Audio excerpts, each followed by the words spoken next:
आपकी जो भी आपने जमीन को खरीदा, जमीन का जो है रजिस्ट्री आपने करा लिया, ठीक है, खरीद करके, तो उसके बाद अगर किसी प्रकार का कोई भी समस्या आता है, अब ये समस्या अलग अलग प्रकार के हो सकते हैं। मान लेते हैं कि ये संपत्ति को आपने खरीदा, तो समस्या ये हो सकता है कि इसका कब्जा आपको आज तक नहीं मिला, ठीक है, आपने खरीद लिया आपके नाम से या आपके पूर्वज खरीदे होंगे, लेकिन अभी तक जो है आप इस संपत्ति को अपने अंडर में नहीं ले पाए हैं। दूसरा समस्या क्या हो सकता है कि आपने संपत्ति को जो है वो खरीदा, लेकिन उस दस्तावेज जो ये तैयार हुआ रजिस्ट्री का, इसमें जो है वो गलती हो गया, किसी प्रकार का त्रुटि अगर हो जाता है तो उसको आपको सुधार करवाना है। अब यहां पर एक चीज और मैंने रखता है कि यदि आप कोई भी संपत्ति को खरीदे, ठीक है, और आज तक आपने दाखिल खारिज भी नहीं कराया, मतलब अपने नाम पर आज दाखिल खारिज नहीं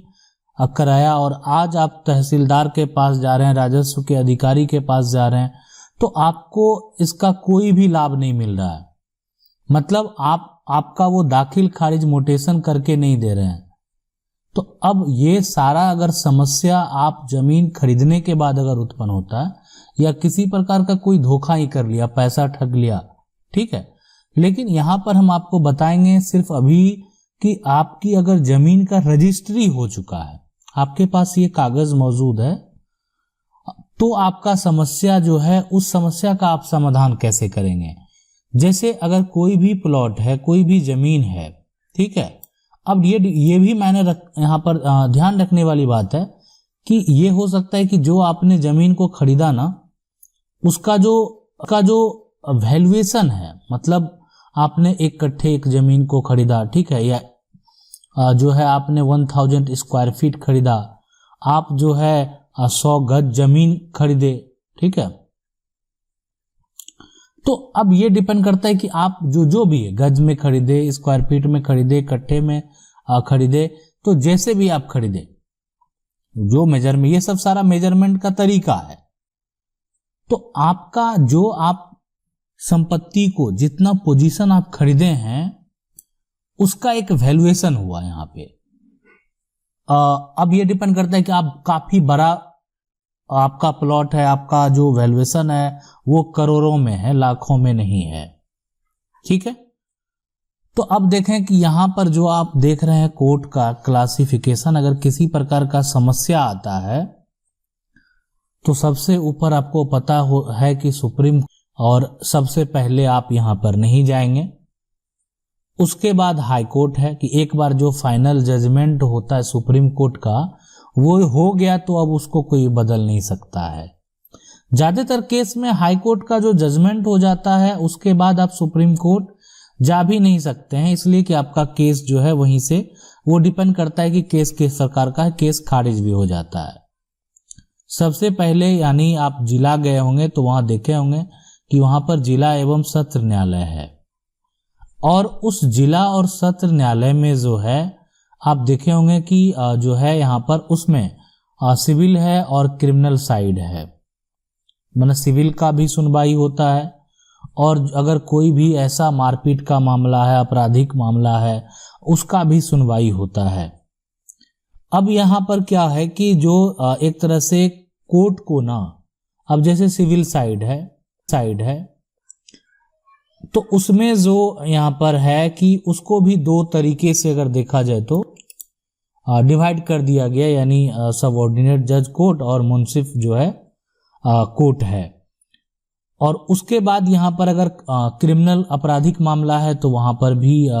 मजिस्ट्रेट के द्वारा हो गया, और यहाँ पर ये चीफ है, और फिर जुडिशियल जो मजिस्ट्रेट है, मजिस्ट्रेट कोर्ट है, वहाँ पर उसको सजा सुनाया जाता है। जैसा विवाद रहता है, विवाद साबित होता है, साबित करने के बाद जिस प्रकार का सजा का हो सकता है कि सजा साबित नहीं हो तो उसको जो है एक तरह से बरी भी कर दिया जाता है उस विवाद से, या केस को खारिज भी कर दिया जाता है। तो वो डिपेंड करता है कि किस तरह का मुकदमा है, किस प्रकार के सबूत हैं, किस प्रकार के गवाह हैं, पुलिस के द्वारा जो चार्जशीट फाइल करके दिया गया वो किस प्रकार से। लेकिन आपका जो विवाद है वो यहां पर नहीं जाएगा, इसलिए कि आपके साथ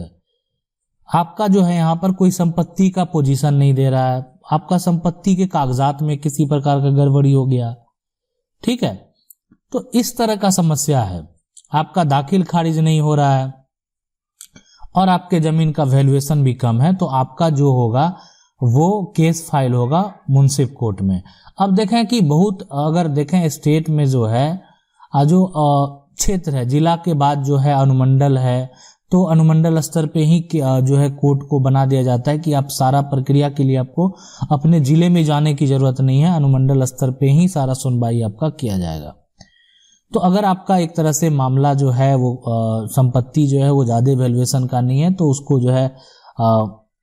यानी उसका निपटारा जो है आपका यहाँ पर मुंसिफ कोर्ट है ना, मुंसिफ कोर्ट में आपका होता है। लेकिन आप अगर केस फाइल करेंगे तो यहाँ पर भी आपको एक वकील करना जो आपका पक्ष उस कोर्ट में रख सके, आपका जो समस्या है वहां पर वो पेश कर सके, तो इसके लिए आपको एक वकील से संपर्क करना ही होगा। वकील के द्वारा जो है केस फाइल किया जाएगा। केस फाइल करने के बाद वो डिपेंड करता है कि उस पर किस तरह प्रकार का धारा लगाया जाए, वो समस्या पे आधार पे डिपेंड करता है। और उसके बाद जो है जो आपके अगेंस्ट के पार्टी हैं उसको नोटिस किया जाएगा। नोटिस करने के बाद उसका जवाब आएगा। जवाब आएगा तो फिर जो है उसके जो वकील हैं, आपके वकील हैं, अब जिसका एक तरह से जवाब सिर्फ लिखने से तो नहीं होता ना, जिसका सबूत जो है स्ट्रांग है, आपके पास संपत्ति का कागजात है, आपके पास कब्जा नहीं है, तो ये तो पूछा जाएगा संपत्ति का अगर बिक्री हुआ तो कब्जा क्यों नहीं दिया गया। तो ये बहुत तरह के यहाँ पर जो है हो सकते हैं कि आपको गवाह को भी पेश करना पड़े, आपके पक्ष के भी गवाह जो है आपको देने पड़े, वो भी जरूरत है कि आपका जो दस्तावेज है, ठीक है, दस्तावेज से ये साबित होता है, लेकिन अभी वर्तमान सिचुएशन क्या है, आपके आसपास के जो लोग हैं वो गवाह में भी होने चाहिए। तो इनका जो ये मुंसिफ कोर्ट होता है, तो ये जो भी मामला है, एक तरह से आदमी का जो भी मामला है उसको अगर देखा जाए तो जिसका वैल्यूएशन कम है उसका सुनवाई करके उसका जो है निपटारा कर दिया जाता है। इसके लिए एक मुंसिफ मजिस्ट्रेट या न्यायिक कलेक्टर जो है उनको इनका जो है प्रभार दे दिया जाता है। वो जो है उसके बाद फैसला करते हैं, जजमेंट करते हैं। अगर मान लेते हैं कि आपका विवाद चला यहाँ से कोर्ट से और उसके बाद इस कोर्ट से आप संतुष्ट नहीं हुए, तो आप जो है उसके ऊपर जितने कोर्ट हैं आप वहां पे जाना, मतलब अगर एक बार फैसला हो गया, एक बार कोर्ट का फैसला हो गया, आप उससे संतुष्ट नहीं हैं, ठीक है, आप जो है उसके ऊपर जा सकते हैं, जिला न्यायालय में फिर जा सकते हैं, ठीक है, हाई कोर्ट जा सकते हैं, सुप्रीम कोर्ट जा सकते हैं। लेकिन ये डिपेंड करता है कि आपका किस तरह का विवाद है, समस्या है। ऐसा नहीं कि आप जो है सुप्रीम कोर्ट जाएं और वहां पर आपका जो है केस खारिज कर दिया, ये भी हो सकता है, कोई बड़ी बात नहीं है। कि इसीलिए कि आपका जो विवाद है उसका जो फैसला को अगर देखा जाएगा तो लगेगा कि नहीं एक तरह से सही फैसला किया गया है, तो उस आधार पे हो सकता है कि आपका केस खारिज कर दिया जाए, यानी जो पहले का फैसला है वही मान्य होगा। तो कहीं ना कहीं अगर आपका कोई संपत्ति जो है आप किसी से खरीदें और पोजीशन नहीं आपको प्राप्त है, तो वो पोजीशन देना होगा। आपने सबसे पहले पुराना जो है एक तरह से आज से 50 साल पहले जमीन को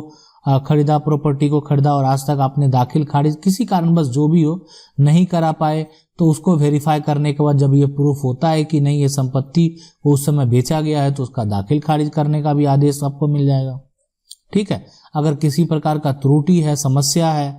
है तो उसका भी जो है यहाँ पर सारा समस्या का हल आप जो है करवा सकते हैं।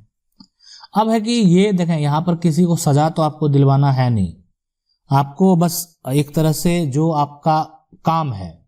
आपको कब्जा नहीं मिला है, हाँ, अगर आपके साथ कोई फ्रॉड किया, आपके साथ कोई ठगी किया, आपका जो है पैसा ठग लिया गया और आपको जमीन नहीं दिया गया, आपके पास ये प्रूफ है कि आपका पैसा लिया गया और अभी तक जो है वो जमीन आपको नहीं दिया गया, और साथ में पता चला कि बाद में कि वो लोग जो है आपसे जो पैसा लिए वो फ्रॉड हैं, तो उस केस में मामला थोड़ा सा वो एक हो जाता है कि धोखाधड़ी का मामला है, उसमें आप जो है उस पे उस तरह का धारा लगा के जो है उसको सजा दिलवा सकते हैं। अन्यथा यहाँ पर इसमें जो है